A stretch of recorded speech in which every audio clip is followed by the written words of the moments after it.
It's the International Soccer Preview. This is Series 15 of our MediaCast. It's the short version of Series 14 on Euro 2024 qualifying.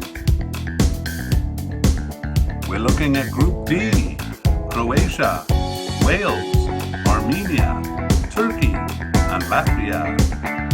Here we go. It's the International Soccer Preview, Series 15. This series is a shortened version of Series 14 and primarily part 3 of that series. Okay, let's look at each team in Group D with a summary of their history and then a look at their recent form. All right, well, we'll begin with Croatia. And Croatia was a new name in world soccer from 1996, but far from a new presence. They played a role in Yugoslavia's long history, and given their success as an independent country compared to the other teams that made up Yugoslavia, it was likely more than the 20% credited to them by FIFA. Yugoslavia's success was intermittent, featuring high highs and low lows. They finished twice in the top 4 in World Cup competition and twice in second place in Euro competition, but they only reached half of the cups in both tournaments. So their history as a country that included Croatia ended in 1992, and 1976 had been their last strong performance. Croatia as an independent country jumped into action quickly, earning third place in the 1998 World Cup, but it quickly resumed a pattern of intermittent success, ranging from not reaching the cup in 2010 to second and third place finishes in the 2018 and 2022 World Cups, respectively. In Euro Cup action, they failed to qualify in 2000, but they have done so every time since, although their best result in 1996 and 2008 is the quarterfinals. In terms of their recent performance, the second and third place finishes in the most recent World Cups is impressive, as is their first place finish in the 2022-23 UEFA Nations League, where France was the main competitor. This is not matched in their Euro Cup performances, where they reached only the round of 16 in the last 2 times and have not reached the quarterfinals since 2008. All right, let's move on to our second team, Wales, and we'll overview their general history before Kiara does the recent history. And Wales is a peculiar team.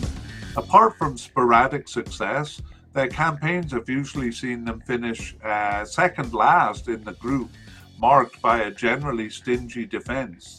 However, it's rarely a matter of losing to the strongest and beating the weakest, or performing well at home and poorly away. Rather, campaigns feature the extremities of away results, even with the strongest teams, coupled with poor home results against weak teams. The clearest example is in 2008, where they lost to Slovakia 5-1 at home and then beat them away 5-2. In addition to that pattern, they have twice both taken and given points to every team in the group, and sometimes earning the points that they did earn in the away legs. This occurred in 2002 World Cup qualifying, where they tied 6 of their 10 games, and in 2008 Euro Cup qualifying, which featured a draw in Germany in the final game. Finally, the few times that they have been successful, they have been very successful. Interestingly, they have never been knocked out at a group stage of a tournament, whether in World Cup or Euro Cup play. Their only World Cup in 1958 saw them reach the quarterfinals, and their recent successes are unparalleled, but are not likely to last beyond the remarkable generation that earned them. Yeah, their recent form is the best period in their history, and it's largely due to 2 great players in Gareth Bale and Aaron Ramsey, as well as the traditionally solid defense that has found more consistency than in the past. The supporting cast should not be overlooked, but it is made up of mostly second-tier players. Reaching the semi-finals of the Euro Cup in 2016 was the apex, but passing the group stage in the next edition and reaching the World Cup in 2022 are also rare achievements. So was reaching Group A in the UEFA Nations League in the 2022-23 season. However, it proved too rich for them and they finished last, earning only a single point in a home tie with Belgium. The World Cup 2022 finals also proved too rich and they finished bottom of the group stage. So it is quite clearly the fading of their golden generation. Oh, that's sad because I lived in Wales, Kiera. Yeah, it is sad. All right, let's move on to our next team, which is Armenia. And Armenia is another team that emerged from the breakup of the Soviet Union in the early 1990s. While generally not competitive at the campaign level, they are the ultimate unpredictable spoiling team, causing Romania's coach to be fired in 2006 due to an upset, and also causing Denmark their place in the 2014 World Cup. They did have strong campaigns in the 2012 Euro Cup qualifying, where they finished in the top half of the table for the first time. And in parts of campaigns, like a good away record in 2014 and a good start in the 2022 World Cup campaigns. But inconsistency in those campaigns and at the game level, where they drop points to weak teams like Malta in 2014 and Liechtenstein in 2020, tend to keep them in the bottom half of the table. For their recent performance in the 2019-20 UEFA Nations League C, they earned promotion by winning a group over North Macedonia, Georgia, and Estonia. However, League B proved far too rich after a promising home win over Ireland, where they lost all games thereafter and were demoted, with Scotland and Ukraine being the other teams. A fourth place finish in their 2022 World Cup campaign was their best qualification campaign since 2012 and earned them a pot 3 placement for the 2024 Euro Cup. Maintaining that level would be progress for them. All right, well, they are the pot 3 team, and we'll move on to the pot 4 team, which is Turkey. And Turkey has a longer soccer history than many fans realise, their first appearance coming in 1934 World Cup qualifying. However, they've only been sporadically successful, more dramatically in World Cup play, but more regularly in Euro Cup action. Their 1954 World Cup appearance, featuring a big win over South Korea, is more than most second-tier teams can boast, as is their third-place finish in the 2002 World Cup. But that success in 2002 was less of a surprise in light of their Euro campaigns.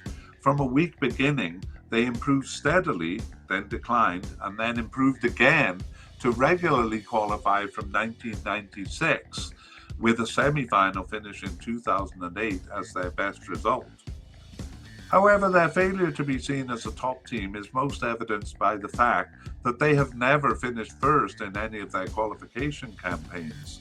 In World Cup terms, that means that 2002 was their only World Cup qualification.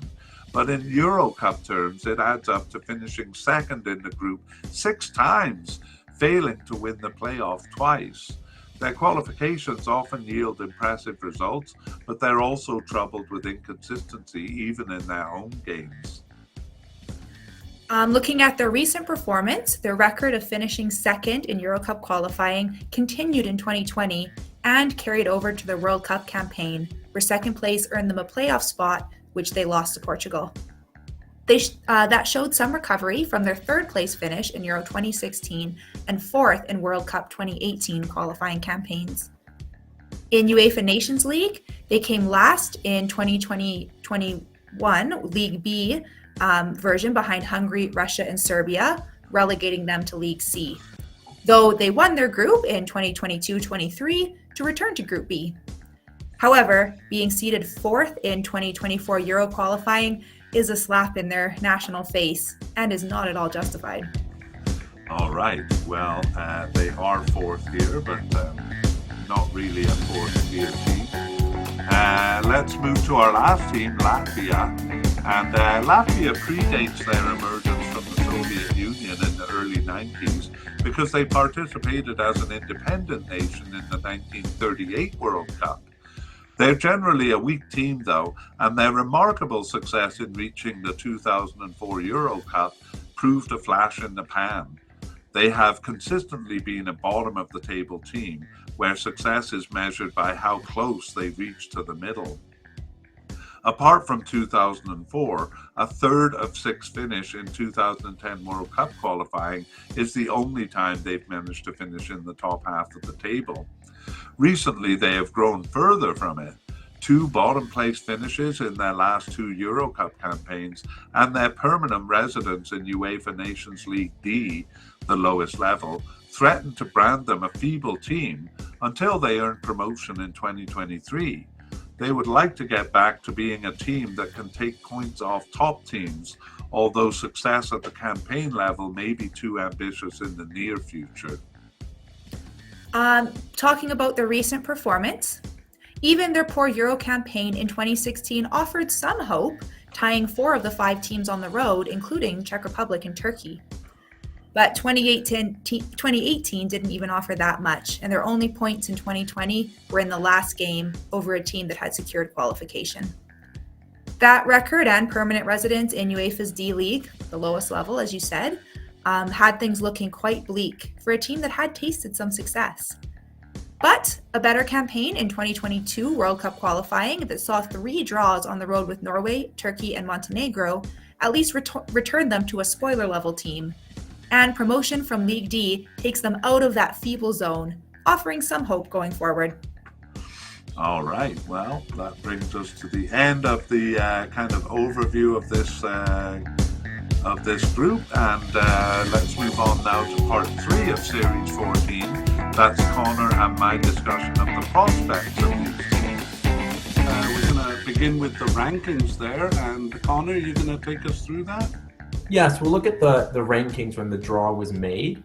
So that would be in June 2022. So Croatia were 15th in both FIFA and ELO, but they were ranked second among teams in UEFA, and that was due to them winning their Nations League group. The 4 League A winners were ranked 1, 2, 3, 4.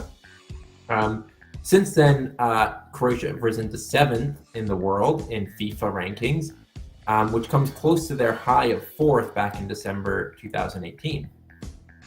Yeah, that's right. But only 10th in ELO rankings, which are a bit more conservative, a bit more long-term. That's right. Yeah. All right. How about Wales? So Wales are 28th and in FIFA rankings and 39th in ELO. So that had them in 16th in Europe overall. Wales' high was 12th back in December 2016 following their impressive Euro 2016 run to the semifinals.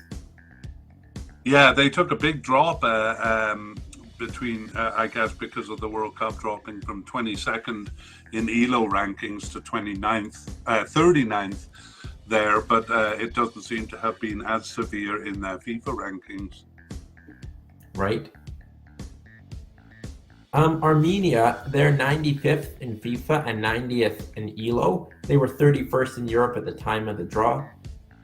Their ranking of 90th has been, pretty consistent in both FIFA and ELO, kind of ranging between the 80s and the 100s there. So not a lot of change recently.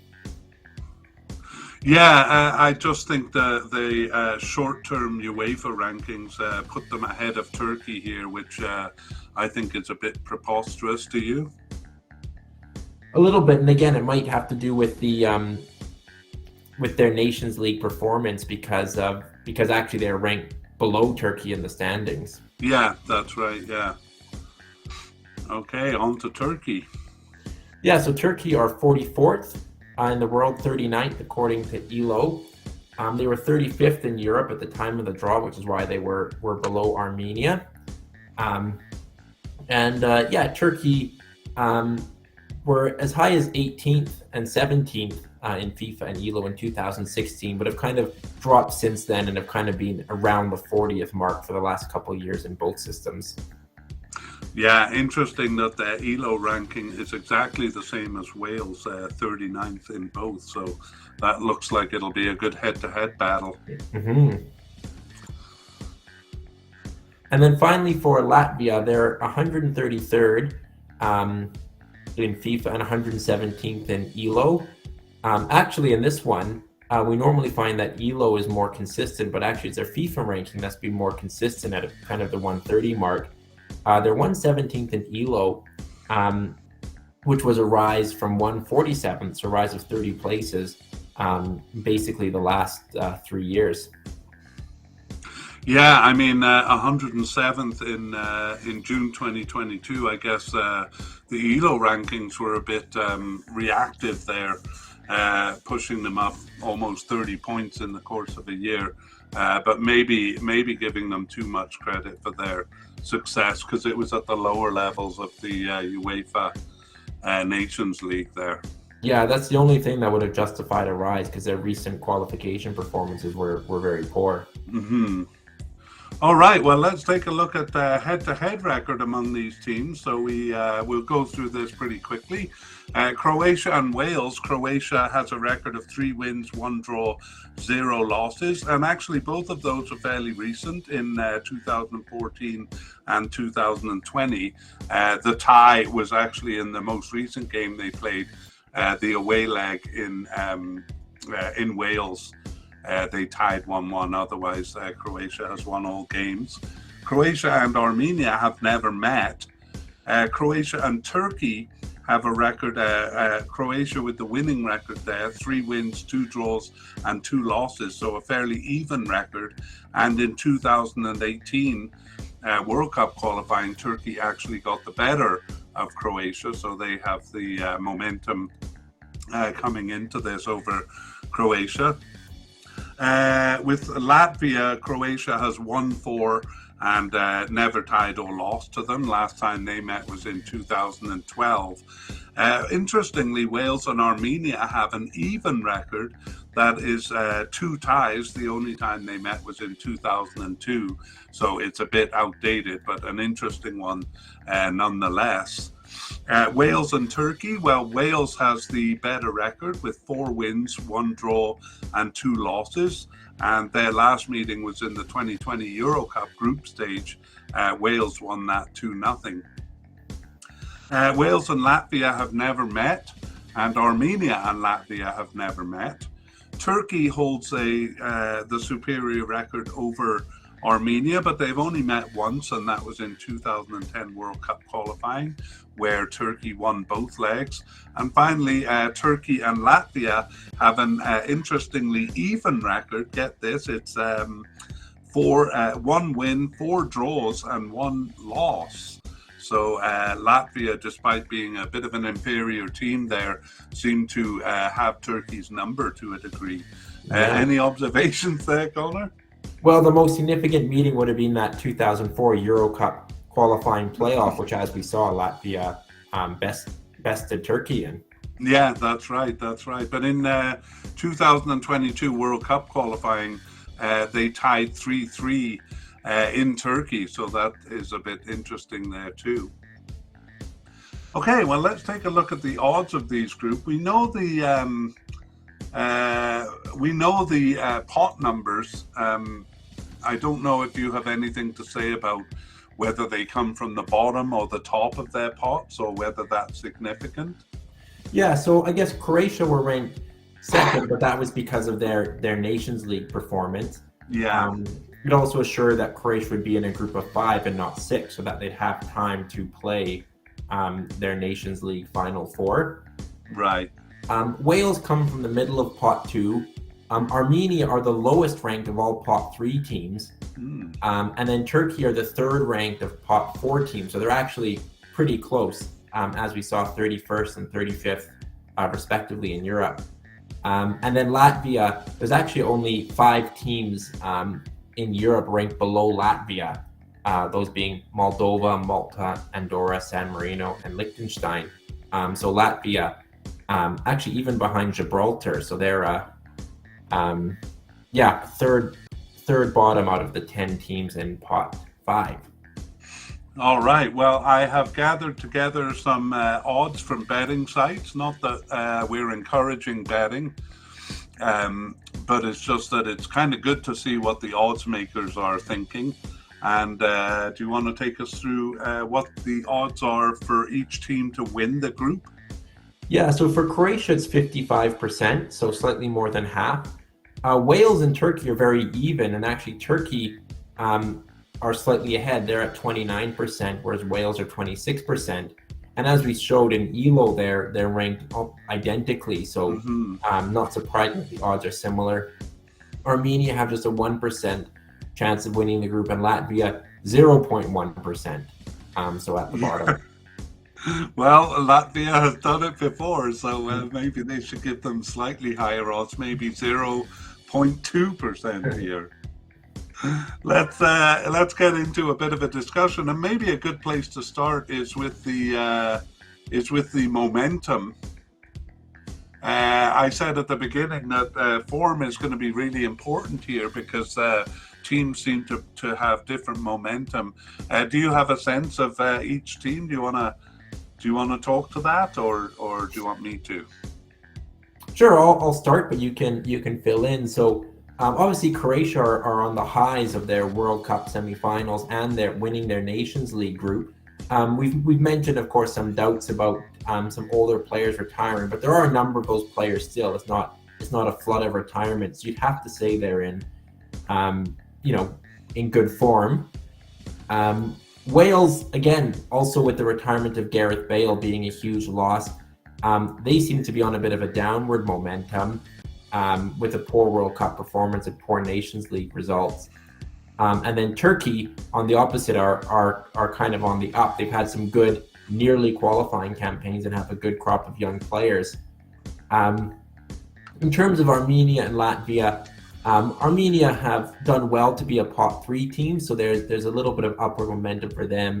And for Latvia, they seem to have fallen kind of among like the weakest teams of Europe. So the chance of an upset like we saw in 2004 seems kind of increasingly remote.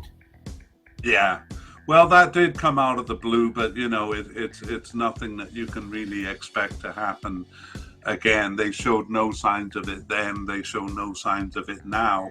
I mean, I think they have a little bit of momentum, having won their Nations League group, but that's pretty basement level momentum. Maybe they won't be a feeble team. Maybe they'll earn a couple of points, a couple of ties or something, but certainly not enough that's going to make them a challenger in this group.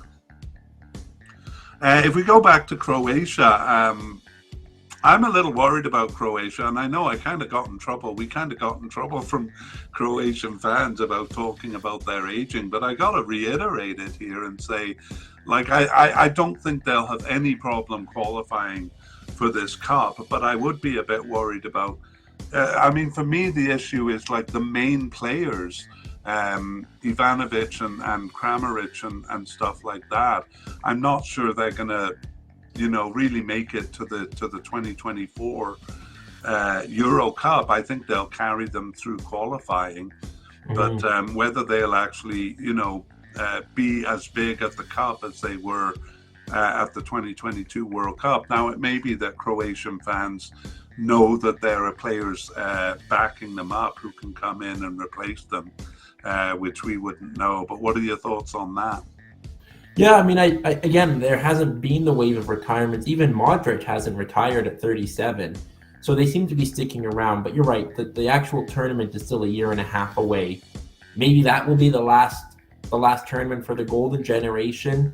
Or again, maybe they'll, by that point, have had to bring in young players. And I think this qualification will kind of see how they do if they're able to bring in more players and start building that new generation. I mean, qualification is always a time to build towards the next tournament. Yeah, I think even if they are starting those players who are in their 30s, they'll definitely have to, and maybe they have, but they'll definitely have to have strong players in backup positions for those guys. But I don't see any difficulty in qualification beyond, they can be relied on to drop a couple of points in the campaign, but I don't think it'll challenge their top place position here. Yeah, I agree with that. All right. Well, you talked about the retirement of Gareth Bale for Wales, and I definitely agree with you that that's kind of downward momentum for them. I think they maybe need a bit of time to get over that and kind of settle down to the business of, you know, at their best they might have challenged Croatia. I think that's out of the question now. Yeah, I see them as a step below and perhaps kind of going away from competing with top tier teams and being kind of a clearly second tier team. I think the danger is, even though Bale was only one player, there was so many times where he produced that moment of magic or found the goal, that broke a tie or that earned them a point that they wouldn't have earned otherwise.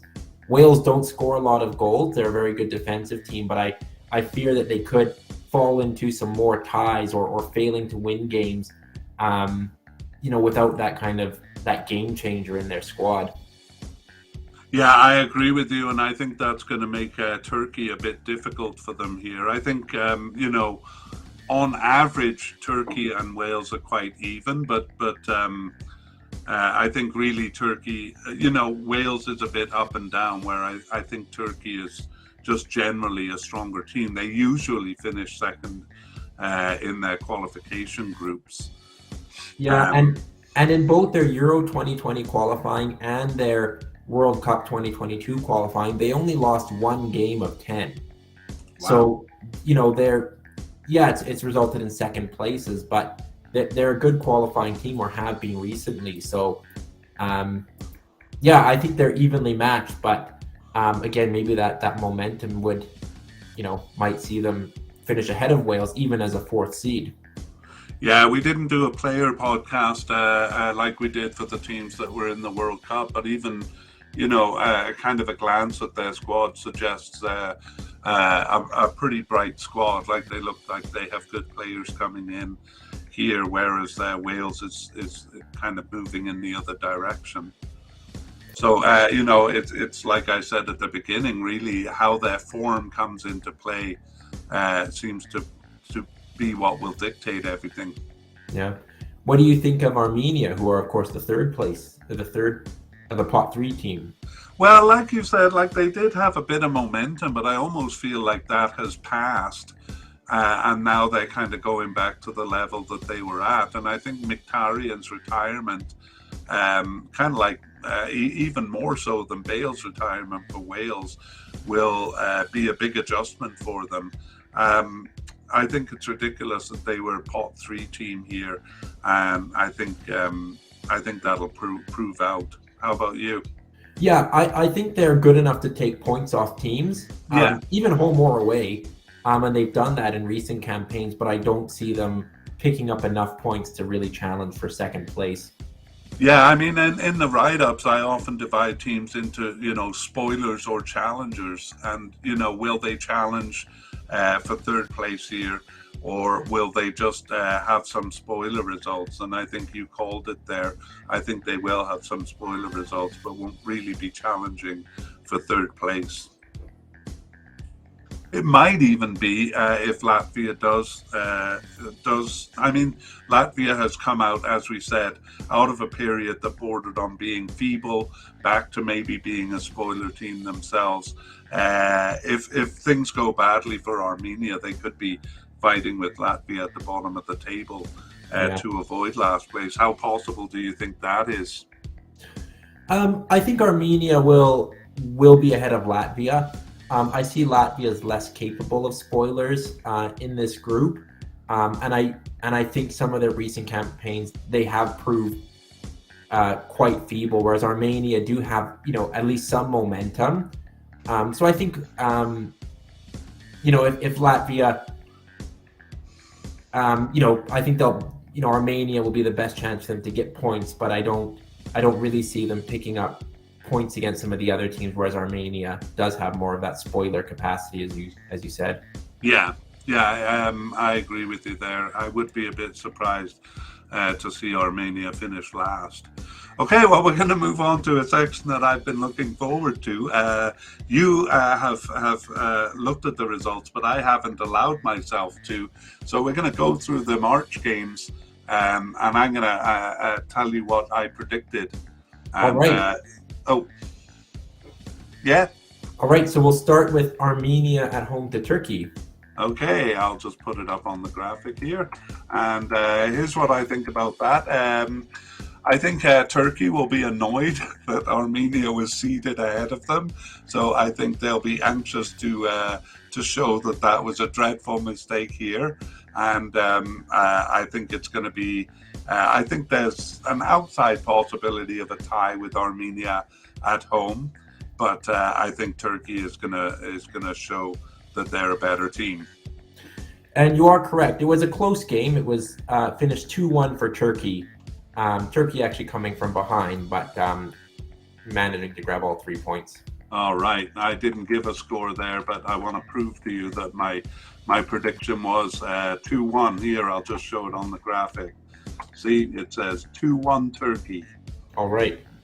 All right. Well, the next game is Croatia and Wales. A kind of an interesting game, but I think it would have been more interesting 4 years ago when Wales was looking good. So, be interesting to see the effect it has on Wales that Bale is gone. Meanwhile, Croatia is coming out with tremendous momentum from the World Cup, and they're very strong at home anyway. So, I think it's too big an ask for Wales to get much out of this game. 2-0 Croatia. There were 2 goals scored, but they were split. Wales got a draw. Wales's goal came in the 93rd minute, which may have been their first shot on goal. I actually watched the game, and to be fair, Croatia were totally dominant all game and really should have won by more, but they just never were able to put Wales away. And Wales scored Broadhead on his debut, so 1-1 there. A fabulous result for Wales. I'm delighted with that. Actually, Croatia, we saw, is a bit weaker in Euro play than in World Cup play, but at home, I still think that's a shocking result. Okay, well, that was the first 2 games. The next one is Turkey versus Croatia. So I see this as a crucial game, especially now with that tie against Wales. I think Turkey could make a bid for first place here. And again, everything seems to come down to form. I'm going to call this a 1-1 draw. Croatia actually made up for their draw, and they won 2-0 on the road. So a good statement game for them to come back. Yeah. Not a shock there. And I guess that speaks a little bit to Turkey's form. Perhaps I'm hoping for too much from Turkey, but still an interesting battle with Wales throughout this campaign. Last game is Wales versus Latvia. So, Wales sometimes drop the ball in situations like this. They have. We saw some of their quirky results in their history, but I wouldn't predict it, but I'm braced for the possibility of it. I'm going to say 2-0 Wales, though. Wales did win. It was 1-0. So, I mean, it's kind of a classic Wales results. They do win a lot of games 1-0, whether against, big teams or small teams, partly because they don't score, but it was, they kept the clean sheet and won 1-0. All right. Well, where does that leave us in the table? Do you have that info in front of you? I do. So it puts Croatia and Wales with 4 points, Turkey with 3, and then Armenia and Latvia with 0. Though Armenia and Latvia have both only played 1 game. Oh, yes. Okay. Very exciting. Okay. Well, that brings us to the end of the podcast. Do you have something to add? No, just want to know if you have predictions for the final table. Oh, yeah. Good. Well, my initial prediction was Croatia, Turkey, Wales, Armenia, and Latvia. And I did think it might be a bit of a battle between Wales, again, kind of coming down to form. I didn't think Croatia would have trouble in qualifying. I see a bit of a problem, the aging problem for the 2024 Cup. How about you? I actually agree with you. I mean, Wales, you think might have the edge given they drew Croatia away and Turkey lost to them at home in that battle for second place. But I do think Croatia will win the group. I think Wales, have a fighting chance in second, though I initially favored Turkey. And then, Armenia and Latvia rounding out the group. Yeah, I gotta say, of course, having lived in Wales, I would love to see them advance to the thing. But I do think Turkey's going to win out here. Okay, well, in conclusion, I should say stay tuned, because we have a bit of an outro giving some of the information about our podcast that we sometimes gave at the beginning in previous series. So stay tuned, and you can hear about series that we've done that are still relevant, like the African Cup.